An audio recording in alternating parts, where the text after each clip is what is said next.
ఢిల్లీలో కేంద్ర ఎన్నికల సంఘంతో వైఎస్ఆర్సీపీ నేతల బృందం పార్టీ నేత వైవి సుబ్బారెడ్డి భేటీ అయ్యారు.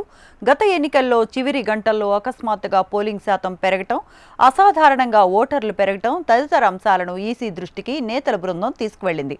ఈవీఎంల పనితీరుపై ఫిర్యాదు చేసింది. ఈ నేపథ్యంలో ఫిర్యాదులపై వివరణ ఇచ్చేందుకు వైఎస్ఆర్సీపీ బృందాన్ని ఈసీ ఆహ్వానించింది. ఈసీతో పార్టీ నేతలు చర్చించారు. ఎన్నికల్లో ఇలాంటి ఘటనలు పునరావృతం కాకుండా చర్యలు తీసుకోవాలని కోరారు.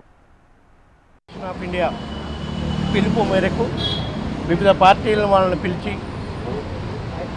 2024 ఎలక్షన్లకు సంబంధించి కానీ ఆ తర్వాత కానీ ఓటర్ లిస్టులకు సంబంధించి కానీ పోలింగ్ ప్యాటర్న్స్ గురించి కానీ ఇంకెటువంటి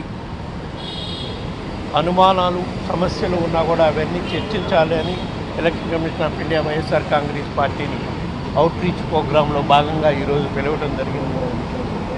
దాంట్లో భాగంగా మేము వైఎస్ఆర్ కాంగ్రెస్ పార్టీ తరఫు నుంచి నేను, మా పార్లమెంటరీ పార్టీ లోక్సభలో నాయకులు మిథున్ రెడ్డి, మాజీ పార్లమెంట్ సభ్యులు బేలారి చంద్రశేఖర్, వివిధ పార్టీ ఫంక్షనర్స్తో కలిసి ఎలక్షన్ కమిషన్ ఆఫ్ ఇండియా దగ్గర మీటింగ్ నిర్వహించడం జరిగింది.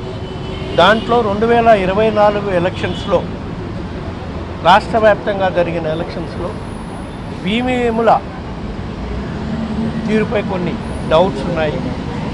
ఆ డౌట్స్ కొన్ని నివృత్తి చేయాలని అడిగాము. మరీ ముఖ్యంగా కొన్ని నియోజకవర్గాల్లో ఈవీఎంలకి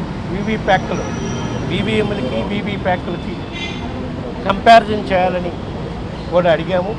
అవి మీరు చేయటం లేదు. దానిపై ఎలక్షన్ కమిషన్ ఆఫ్ ఇండియా ఇచ్చిన నామ్స్ ప్రకారము డబ్బులు కట్టినా కూడా ఈవీప్యాక్స్కి ఈవీఎం కౌంటింగ్కి మ్యాచింగ్ చేయడానికి కౌంటింగ్ జరపమంటే జరపట్లేదు అనే అంశంపై ప్రధానంగా డిస్కస్ చేయడం జరిగింది.